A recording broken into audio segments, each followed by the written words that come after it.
Our story opens with Uni, our main character, walking to school like she always does, head slightly lowered, thoughts tucked safely inside her own mind. On the way, she suddenly spots a dog tied near the roadside. The leash is firmly secured around its neck, and the dog isn't even barking. But Uni freezes as if she has encountered a wild beast straight out of a survival documentary. Even though the dog looks about as dangerous as a sleepy potato, her heart begins racing. She has always been afraid of small things, unexpected sounds, sudden movements, unfamiliar eyes watching her. Without wasting another second, she turns and practically flees the scene, choosing emotional safety over dignity. She reaches school and joins her sports class on the ground where everyone is doing physical exercises. The teacher divides the students into pairs for mat exercises. One by one, students find partners. And then, as always, Uni is left standing alone. No one calls her name. She stands there like an extra in her own life. The teacher looks at her and casually remarks that she can manage the exercise alone, can't she? Uni nods slightly. Inside, she tells herself that none of this matters. She has grown used to being the leftover piece in every group activity. The next day, the scene shifts to the science lab. Students are performing an experiment, carefully instructed to add only a small amount of solution. A girl, however, pours in far more than necessary. Within seconds, the mixture reacts violently, causing a small blast that shakes the surrounding tables. Chaos spreads. Some students scream. The teacher rushes in and immediately checks on the girl who poured the solution, asking if she is all right and quickly sending her to the medical room. Then his eyes briefly pass over Uni. He assumes she must be fine and walks away. But it is Uni who is actually hurt. A piece of glass has grazed her knee. She quietly takes out her handkerchief and begins cleaning the blood, as if tending to her own wound is simply another routine task. After wiping her knee, she bends down and starts cleaning the spilled solution from the floor. No one notices her. Once again, she convinces herself that it doesn't matter. Soon, exam results will be announced. The classroom atmosphere is tense, but Uni's face shows no visible expression. She has mastered the art of emotional invisibility. She walks toward the result board and scans her marks. As always, she has topped most subjects. Without reacting, she pulls out a tiny cat in her hair clip and gently strokes it, a secret ritual, a quiet way of feeling something without showing it. At that moment, her English teacher, Sakura, approaches her. He observes her carefully and comments that she must be happy. He lightly mentions her best friend Nami, suggesting she probably shares her joys with her. Sakura is popular, charming, and admired by nearly every girl in school. His calm confidence and soft voice make him the center of attention without effort. After school, he asks Uni to come to the classroom because he wants to discuss something important. When she arrives perfectly on time, he tells her that although she consistently ranks first overall, her English marks are always the lowest among her subjects. He has noticed this pattern carefully. From now on, he says, she will attend extra English classes with him every day so her scores can improve before the exams. Uni nervously grips the edge of her skirt and quietly agrees. Meanwhile, another teacher questions Sakura's decision, suggesting that with exams approaching, she might need time for other subjects as well. Sakura calmly dismisses the concern, insisting this decision has nothing to do with favoritism. He does not allow interference. Later, Uni meets her only best friend, Nami. She tells her about the extra classes. Nami immediately points out that English has never been her strong subject, but appeared irritated because there was a boy sitting beside Nami, and so she angrily started eating donuts. Because whenever Yumi is upset, she consumes sweets as if sugar personally owes her emotional support. Nami asks what happened, and Uni admits she is angry about something unrelated, but changes the topic quickly. Uni then explains that from tomorrow, she won't be able to go home together after school because of the extra classes. Nami first assumes she simply wants personal time, but when she understands the real reason, she tries to stay strong and agrees. Her eyes slightly water, but she smiles and insists that at least lunch breaks will still belong to them. The next day, Uni arrives exactly on time for her first extra English session. Sakura is already there, waiting. As soon as she enters, they begin studying. However, she struggles to understand the concepts. Sakura teasingly calls her foolish, but then immediately praises her swimming abilities instead, reminding her that everyone has strengths and weaknesses. Then he asks whether she ever truly laughs or cries. He explains that learning without feeling emotions makes it impossible to enjoy the process. If she does not feel anything while studying, she will never connect to the language. His words confuse and disturb her. Emotions are not something she easily allows herself to experience. Overwhelmed, she suddenly stands up, intending to leave. Sakura gently places his hand forward to stop her and asks where she is going. Flustered, Yuni blurts out that he smells strongly like animals, and she feels uncomfortable by his perfume.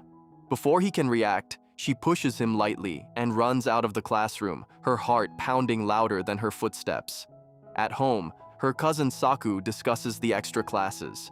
He tells Yuni that this is a rare opportunity. If she masters English, she could apply to the university in California she once dreamed about since childhood. That dream had once meant everything to her. But Yuni quietly admits she gave up on that dream long ago. She believes she no longer deserves it. Without explaining further, she retreats to her room. The next morning, Sakura had barely stepped onto school grounds when Yuni's cousin Kachi approached him.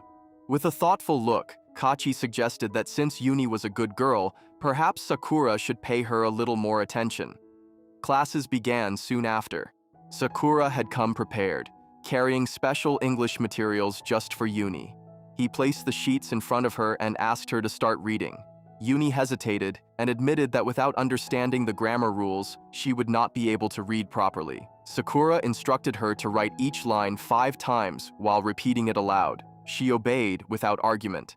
Their extra sessions began to flow smoothly until one day, Yoshida and her 2 friends spotted them studying together after school. The 3 girls approached Sakura and boldly asked for extra English lessons as well. Sakura replied calmly that their English marks were already excellent, so they did not need additional help. Yoshida confessed with surprising honesty that the 3 of them liked him and studied English harder just to impress him. Sakura gently told them to keep working hard as they already were. The girls left happily.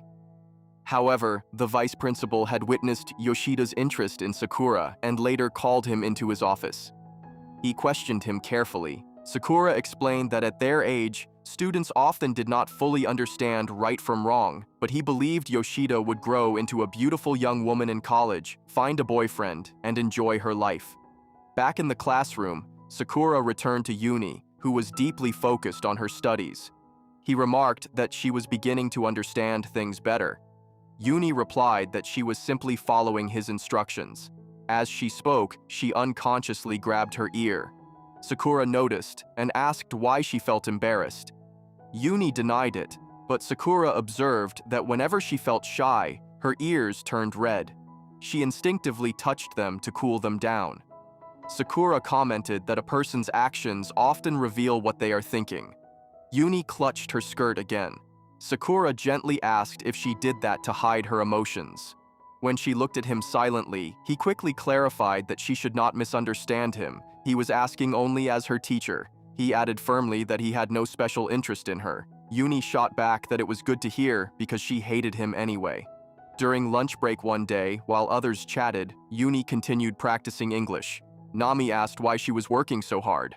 Yuni confessed that if she did not score at least 70 in the upcoming exam, the extra classes would never end. The scene shifted to test day. Yuni felt she had answered more confidently than before. When Sakura stood beside her, she panicked and grabbed her ears again. Yoshida noticed everything. After school, Yoshida approached Yuni and led her to the storeroom. The 2 other girls were already there. They accused Yuni of intentionally scoring low in English to attract Sakura's attention and secure private time with him. Yuni insisted she did not even like Sakura. The girls refused to believe her. After taunting her, they locked her inside the storeroom and left. Meanwhile, Sakura waited for Yuni. After 15 minutes passed without her arrival, he grew concerned and went searching. He found Yoshida and her friends, who claimed Yuni had gone home. He did not believe them. Inside the storeroom, Yuni had fallen and hurt her ankle while trying to escape.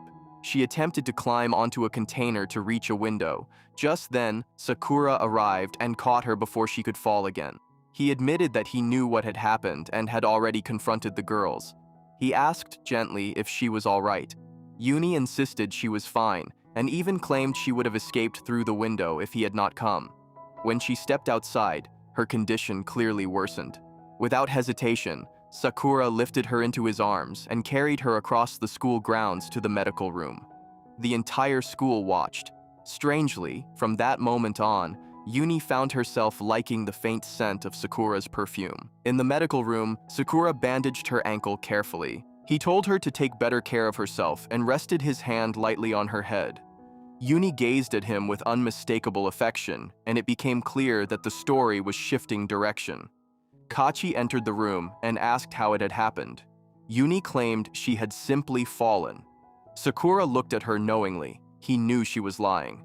Keiichi suggested she go home, and Sakura quietly left.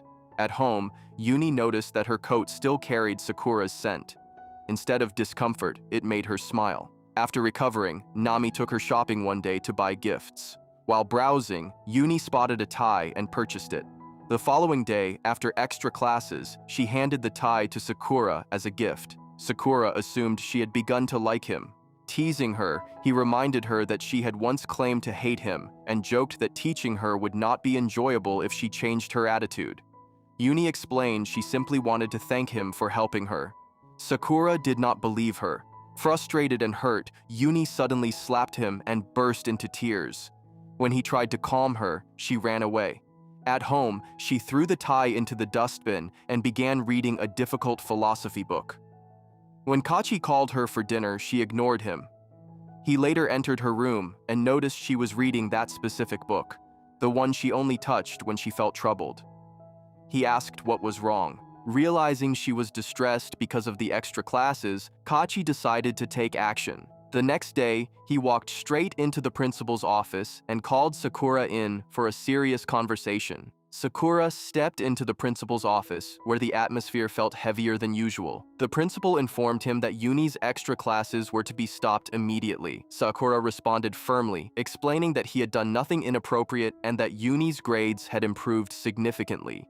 He asked why the classes had to end now.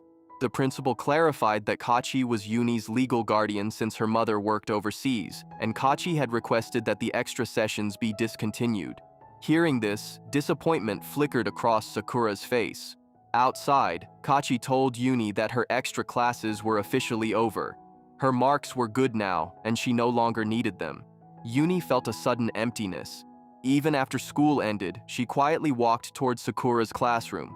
From the window, she saw him strolling freely in the garden, no longer waiting for her. The next day, Sakura teaches English to Uni's entire class. When their eyes met, he avoided her gaze.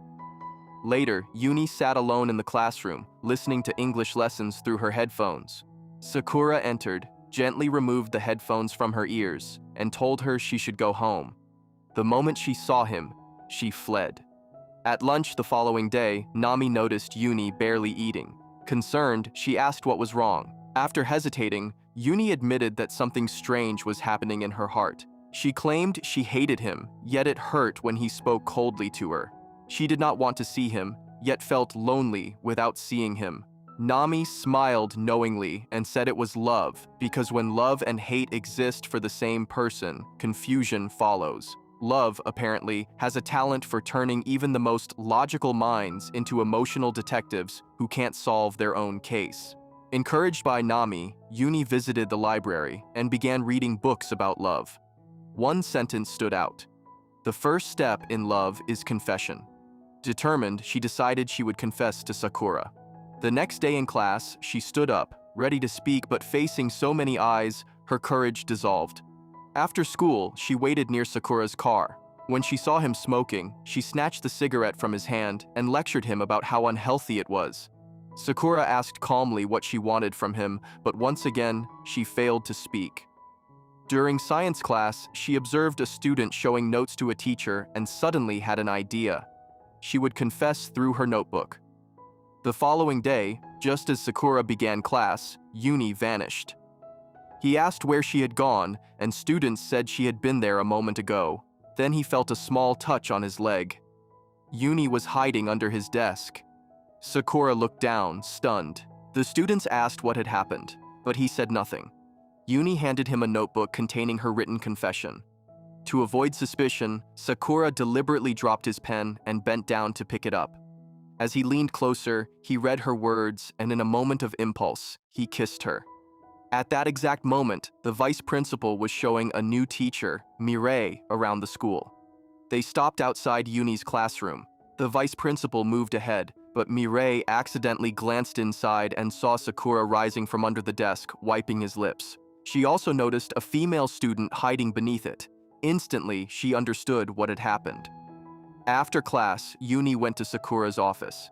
He told her quietly that what had just happened was wrong and that she should forget it. Then he walked away, leaving her stunned. Soon after, the vice principal introduced Sakura to Mireille properly. It turned out they had known each other since childhood and had studied at the same school. Mireille led Sakura to the garden, stopping near a tree where, as children, he used to tell her that circling the tree would make wishes come true. Sakura admitted those stories had been childish lies. He asked why she had brought him there. Without warning, Mireille kissed him. Sakura pulled away and wiped his lips, just as he had done earlier. Mireille laughed and remarked that he still had not changed. He used to do the same thing when they were a couple in high school. It was revealed that they had once dated but later broken up. Mireille then confessed that she had seen him kissing a student in class. They moved to a nearby park outside the school, where Sakura insisted the kiss had been a mistake. Mireille reminded him that in high school, she had always initiated their kisses, and he had never done so first. The fact that he had kissed a student suggested deeper feelings. She warned him seriously that if anyone at school discovered this, he could lose his job or even face legal consequences. The next day, Mireille entered Uni's class as a substitute teacher. When she saw Uni's cat-shaped slippers, she immediately remembered the girl hiding under the desk. After class, she stopped Uni and told her that Sakura had informed her about everything. She asked gently if Uni was all right and offered her help if needed. During break, Sakura and Mireille sat outside together. Uni saw them, and Mireille noticed Uni watching. Deliberately, Mireille began laughing and speaking warmly with Sakura. Jealousy twisted inside Uni. Other students whispered that the two looked perfect together and that they had been childhood friends. Uni heard every word. Without saying anything, she turned and walked away, her heart heavier than ever. Uni sat alone, lost in her own thoughts, the noise of the classroom fading into a distant blur. As soon as school ended, she walked straight to Sakura. Her heart pounded, but she forced herself to speak. She reminded him that he had once told her to be honest about her feelings, and that was exactly what she was doing now. Then, without hesitation, she told him she loved him. Sakura stepped closer, his expression serious. He gently explained that what she was feeling was not real love, that it was temporary, that with time, she would forget all of this on her own. His calm dismissal ignited something fierce inside her. She shouted that he did not understand her at all and ran away. Sakura followed, but by the time he reached the gate, she was gone. The next day, there was a test in Uni's class. As she sat quietly writing, her paper slipped from her desk. Sakura picked it up and handed it back to her, but she turned her face away without saying a word. After school, she noticed 3 boys trying to open a fallen diary. She snatched it from them just as Matoba arrived. It was his diary. The boys quickly scattered. Matoba thanked Uni sincerely, but before she could respond, dizziness overcame her and she collapsed. Matoba shouted her name in panic, and Sakura heard it. He rushed over, saw her burning with fever, and carried her to the medical room. The doctor confirmed she had a very high temperature. Sakura quietly told Matoba not to tell Uni that he had been the one who brought her there. The next morning, Matoba visited Uni. Nami teased that maybe he liked her, but Matoba explained he had only come because she had saved his diary. From the staff room window, Sakura watched them. After school, Matoba invited Uni to a cafe. He apologized for calling her out suddenly, and she replied lightly that since she liked sweets, she had no complaints. He told her about his dream of becoming a chef and how he often visited cafes to learn dessert recipes. He showed her the diary she had rescued. It contained handwritten sweet recipes from his late father. He shared that he wanted to work abroad in the same restaurant where his father once worked. that was his dream. Later, during a school ceremony, the principal asked students to write down the names of their preferred colleges. The scene shifted to Yuni, Matoba, Nami, and Sato hanging out after exams. Nami nudged Matoba and suggested he should confess to Yuni properly instead of just walking beside her. Emboldened, Matoba grabbed Yuni's hand and pulled her away to talk. Elsewhere, Sakura and Mireille were leaving a movie theater. Mireille noticed Matoba holding Yuni's hand. She immediately suggested going shopping together, subtly trying to distract Sakura. But Sakura saw Matoba pulling Yuni away. Mireille warned him that if anyone found out about his involvement with Yuni, it would mean serious trouble. Meanwhile, Matoba confessed that he liked Yuni. Though she felt guilty, she told him she was in love with someone else. At that very moment, Sakura ignored Mireille's warning, covered his face, and ran toward Yuni. He grabbed her hand and led her away. Matoba stood frozen, watching. Once they were a little distance away and Sakura's face covering slipped, Yuni realized it was him. He took her to a quiet place and admitted that he loved her too. But Yuni did not believe him. She reminded him that he had already rejected her once. If he truly loved her, he would have to prove it. Then she walked away.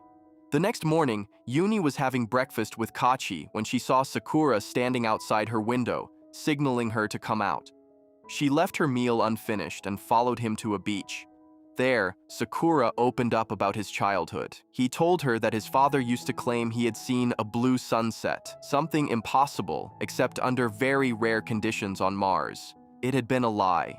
His father worked for a trading company and traveled abroad often. Whenever he was home, he would tell exaggerated stories. But when Sakura was 12, his father took his own life. Later, Sakura learned that his father's company had been in severe financial loss. Since then, he had hated lies with a deep intensity because his father had always appeared happy. He admitted he had never told anyone this story before. Yuni was the first person he had shared it with. He asked her if she still could not trust him. Then, suddenly, he said that after she graduated, they would get married. Yuni stared at him in shock. She told him he was thinking too far ahead. Sakura replied that for the first time in his life, he had fallen in love, and he could live anywhere, in any way, as long as it was with her. Yuni finally smiled and agreed. However, Sakura added that they could not tell anyone at school. If their relationship was discovered, he would be expelled from his job. It had to remain a secret. Yuni accepted this condition. From the next day onward, she tried desperately to meet him at school, but somehow, they never found a proper moment alone. The frustration weighed heavily on her. Later, she met Matoba again.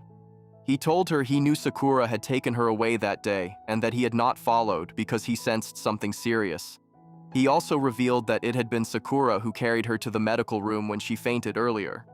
Hearing this made Yuni unexpectedly happy. She began learning to cook different dishes at home, quietly preparing herself for a future she imagined.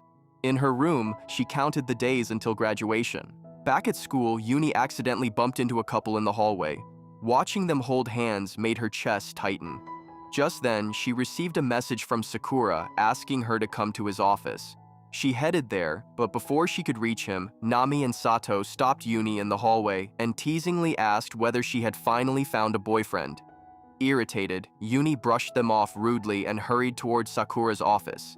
But when she reached him, she realized he had only called her to hand over new English study material.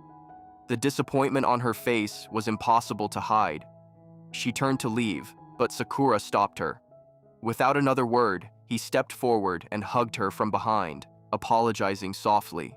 Yuni melted almost instantly, forgiving him and hugging him back. Unbeknownst to them, Mireille witnessed everything. She quietly took a photo. Back in her office, Mireille stared at the picture, thinking about what she should do next. Just then, Kachi appeared and casually asked whether she had noticed anything strange about Yuni since she had been acting unusual at home. Mireille said nothing at that moment and Kachi left. But soon after, Mireille made her move. She went directly to Kachi and showed him the photograph. Everything became clear. Kachi confronted Sakura. Sakura openly declared that he wanted to marry Yuni. Kachi flatly refused and walked away.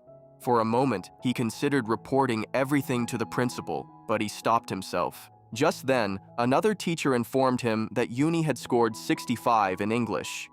Relief crossed his face.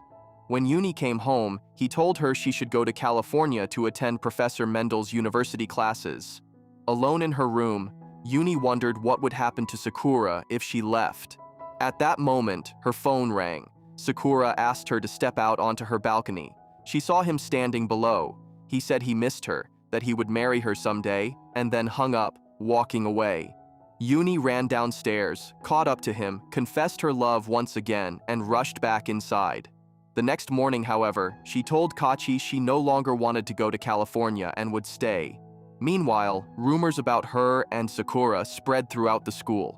Sakura arrived to find Kachi and the principal in discussion. On the other side, Nami confronted Yuni, sensing she was hiding something. Hurt, Nami admitted she had thought she truly knew her. She walked away, upset. The principal called Sakura in and accused him of continuing extra classes despite being told to stop. The whole school was gossiping. Kachi insisted there was nothing inappropriate between them, but demanded that the extra classes end immediately. And so they did. Later, Kachi and Sakura walked home together. Sakura thanked him for handling the situation calmly. Kachi clarified he had done it for Yuni's sake. He reminded Sakura that Yuni's dream was to study under Mendel in California. Since meeting him, she had only been focused on Sakura. If he truly cared, he should convince her to leave. Sakura replied that persuasion would not work. Yuni would only go if he broke up with her. Furious but resolute, Kachi told Sakura to end the relationship. The next day, Yuni stood outside the cafe she used to visit with Nami, who now refused to speak to her. Sakura arrived and took her to the same quiet beach. When he asked about Nami, Yuni shrugged, saying it did not matter because she had him. She excitedly explained she had been learning to cook new dishes for their future together. Then Sakura shattered everything. He told her he could no longer marry her because his feelings were gone. The words struck her like a physical blow. He broke up with her. The next day, Nami ran to Yuni, demanding to know why she had been absent from class. Matoba had told her about Yuni and Sakura. Yuni replied quietly that it no longer mattered. They had broken up. Nami could see through her bravado and began crying. Yuni asked why she was crying, and Nami answered that she knew Yuni would never cry, even when she was in unbearable pain. That was all it took. Yuni finally broke down, sobbing loudly. Matoba, furious, stormed up to Sakura and punched him hard, sending him to the ground. He warned him never to go near Yuni again. Mirei later admitted to Sakura that she had been the one to inform Kachi. Sakura had already guessed if anyone else had discovered them, it would not have unfolded this way. At home, Yuni decided she would go to California after all. Kachi was relieved. The day of departure arrived. She secretly hoped Sakura would come to see her off, but he never did, and so she left. In California, Yuni began studying under Professor Mendel, learning about cells and research. Back home, Sakura continued teaching English as if nothing had changed. One day after class, he suddenly saw Yuni standing there. She had returned. Afraid of Kachi discovering them, she pulled him to the beach once more. She showed him a photograph of a real blue sunset, visible from Earth under rare conditions. It proved that his father had not lied. But Sakura had always believed his father had never truly seen it himself. Yuni gently explained that perhaps his father had lied only to protect his happiness, just as Sakura had lied to protect hers by breaking up with her so she would pursue her dreams in California. It was only after arriving there that she understood the sacrifice he had made. And despite everything, she still loved him. Sakura's eyes softened. Without hesitation, he asked her to marry him. Standing before a glowing sunset, they kissed. And that is where the story ends, under a sky once thought impossible, where love finally proved it was real.